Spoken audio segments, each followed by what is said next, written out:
दिल्लीमध्ये आपण पाहिलं तर काही ठिकाणी मैत्रीपूर्ण लढती सुद्धा पाहायला मिळतात। मुंबई प्रभाग 136 मध्ये एमआयएमचे जमीर कुरेशी हे सध्या आघाडीवर असल्याचं पाहायला मिळतंय। 136 मध्ये एमआयएमचे जमीर कुरेशी आघाडीवर आहेत। या आधीच एमआयएमला मुंबईमध्ये 2 जागा मिळालेल्या आहेत। 2 उमेदवार त्यांचे विजयी झाले तर 2 उमेदवार त्यांच्या आघाडीवर। की मराठी भाषेला अभिजात दर्जाचा कोणी दिला दर्जा? पंतप्रधान नरेंद्र मोदी साहेबांनी देवाभावांनी पाठपुरावा केला। मराठी माणसं मुंबईतनं बाहेर गेली, कुणाच्या राज्यात गेली? तुमच्या राज्यात गेली। बीडीडीत घरं कोणी दिली?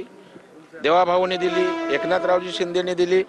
बीडीडी असेल, अभिद्यनगर असेल, आज त्या ठिकाणी आदर्शनगर असेल, सगळीकडे आम्ही मुंबईतला मराठी माणूस मुंबईत राहावा म्हणून प्रयत्न करतोय।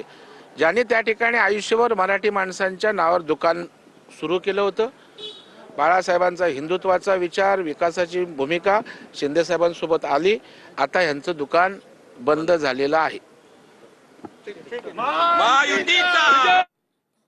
तर प्रवीण दरेकरांची ही प्रतिक्रिया आपण या ठिकाणी पाहत होतात। प्रवीण दरेकरांचे भाऊ प्रकाश दरेकर हे आघाडीवर आहेत। प्रभाग क्रमांक 3 मधून एक महत्त्वाची लढत। भाजपचे उमेदवार प्रवीण दरेकरांचे भाऊ प्रकाश दरेकर हे आघाडीवर आहेत।